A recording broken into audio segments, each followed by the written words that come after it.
For my presentation, I'll be focusing on client number 3, Claire. Claire is a 30-year-old woman who lives at home with her mother, father, and 2 sisters. Claire is only close with one of her 2 sisters, her mother, and a few friends who she finds it hard to speak to. Claire has previously attempted suicide, although she decided she couldn't go through with it after being too concerned with ruining everyone else's life throughout her own death. Despite this previous failed suicide attempt, Claire is still planning to take her own life through methods that won't directly impact innocent lives, and she expresses that she doesn't know where, but knows that she may take action as soon as tonight. When I initially read this case, I felt for Claire, as it is evident that she doesn't have a strong support network and she is experiencing dark internal struggles. I think that Claire wants to get better as she is seeking help and she's looking for the tools to cope and support from the psychologist. Despite this, I believe that Claire may attempt suicide again as she's thinking about more comfortable methods. The core ethical issues that I felt were relevant to this case initially were respect. I think that this is a necessary ethical issue as a psychologist has to be conscious of the sensitivity of Claire's case and must make sure that throughout their therapeutic alliance that they do not act in a coercive or demeaning way. Informed consent. The psychologist must ensure that Claire is aware of the psychological services they intend to provide, using plain language, letting Claire know that she has the right to decline any services, and ensure Claire is aware of the reasonable and foreseeable consequences if she chooses not to participate. Additionally, with informed consent, due to the potential for Claire to perhaps be in an incomprehensible state, potentially when she is about to commit suicide, where she may be impaired or limited in her abilities to give consent, she must be aware that consent for action can be placed on the people with legal authority to act on her behalf. Confidentiality. This is an important ethical issue that can arise in the case of severely depressed individuals. A psychologist must disclose confidential information obtained in psychological services when there is an immediate and specified risk of harm to an identifiable person or persons, and the disclosure of the information is necessary to lessen or prevent a serious threat to life to an individual or the public.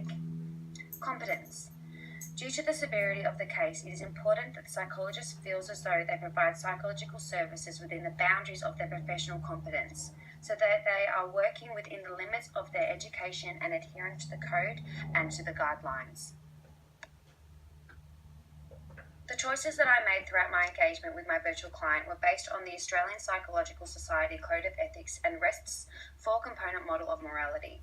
This model indicates that some individuals fail to behave morally for 4 distinct reasons, including being blind to the issue, lacking the ability to formulate a moral course of action, failure to give priority to moral concerns, and morally failing to implement an effective action plan. Utilising this model, my engagement with the virtual client were as follows. 1.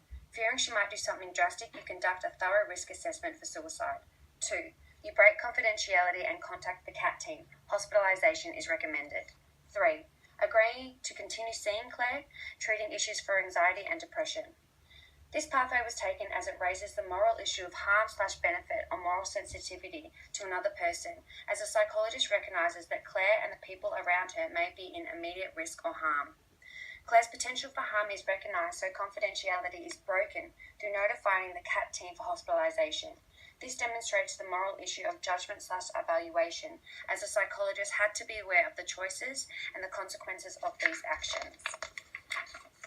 Despite breaking confidentiality, therapeutic alliance was still obtained and the rapport is strengthened between Claire and the psychologist, as Claire asked to continue seeing the psychologist. This is when the motivation/intention moral issue is important, as the psychologist has to make sure that they are competent enough to continue with the therapy. And despite not having great experience with suicidal clients, the psychologist ensures that they are consulting previous training material, current theory and research on suicide. Finally, through the courage/action or moral character issue, the psychologist implements a plan of action, which results in Claire having a more optimistic outlook on her recovery and recognising that despite still having negative thoughts, she is aware that she's gotten this far. Throughout this activity, the unexpected things were that Claire wasn't angry at the psychologist, nor did she lose any trust in them after they broke confidentiality and contacted the CAT team for hospitalisation. When thinking about the expected things from this activity, I don't think I was expecting anything, as every client has a different life experience and different methods of coping, and I don't think expecting a specific outcome is helpful for either the client or the psychologist. I have learned from completing this case that the relationship between the ethical issues presented in the APS Code of Ethics, including respect, informed consent, confidentiality, and competence, coincide and relate to REST's ethical decision-making model. This knowledge has further supported the path that I took throughout the virtual interaction, as the best interest for Claire was imperative, the competency of the psychologist's ability to make moral and effective decisions despite breaking confidentiality was evident, and the capability of the psychologist to provide the best possible service for Claire was essential. Additionally, through this case, I've learned that it is important for the psychologist to, at times, when it may seem easier to transfer your client to a colleague who may have more experience in dealing with similar situations that your client is in, to recognise that it's not always the most beneficial decision for the client. As evident with the current engagement, the psychologist continued the relationship with Claire through needing to ensure that they were up to date with the current literature and research on suicide. Finally, throughout this case and throughout reading the previous literature, it was interesting to find out that performing a risk assessment is a task performed by psychologists with apprehension, despite the implementation of an assessment not changing a client's level of risk. Although, not performing a risk assessment due to feelings of incompetence can have detrimental consequences. Therefore, I agree that it is important for the psychologist to run the risk assessment as an adverse outcome may be harmful, and additionally they can be useful for guiding the evaluation and treatment of individuals preventing suicidal symptoms. The ethical framework in which I'm utilising to interpret this case is from Pope and Keith Spiegel's 2008 article. Pope and Keith Spiegel demonstrate that from time to time we make boundary crossing and unethical decisions through mental mistakes, personal biases, limited perspectives, convincing rationalizations, and accidental blunders. Pope and Keith Spiegel express that psychologists need to ensure that they are working within the boundaries of their education, experience, professional judgment, ethical standards, and the client's needs, and that this is done through having conscious awareness to avoid any mistakes or confusion. This is an important mindset to have in conjunction to Claire's case, as hers is one where the decisions made from the psychologist may potentially result in her taking her own life. Pope and Keith Spiegel include a 9-step framework in their article, which are helpful in considering whether a specific boundary crossing is likely to be unhelpful or harmful, supportive of the client and the therapy or disruptive, and using due care when crossing boundaries. Interpreting Claire's case according to this framework includes that if the psychologist was to cross a boundary with Claire, this may result in her taking her own life.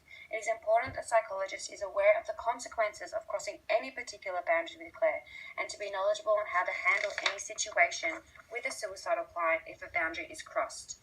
This is important as Claire doesn't have a large support system. It is also important that the psychologist ensures that they do consult with colleagues if they feel as though a boundary may have been crossed. And finally, it is appropriate not to overlook the informed consent process so that Claire is knowledgeable of her options. REST's model emphasises the need for psychologists to be aware that despite their belief that they are ethical, their actions may not reflect this belief. This notion is important for future client cases which are similar to Claire's, as the model reiterates the importance of recognising the issue at hand and whether they are capable to recognise and assess the issue and whether they can formulate a moral and appropriate action plan. I think that the most important ethical issues that need to be considered in similar client cases are those that are outlined in REST's model. That the psychologist must feel as though they are sensitive and aware of the issues that the client is raising, that they are capable of formulating a morally defensible course of action, being aware that their motivations and intentions when dealing with a client to finally implement an effective action plan. I believe that following this model is capable of performing effective moral functioning.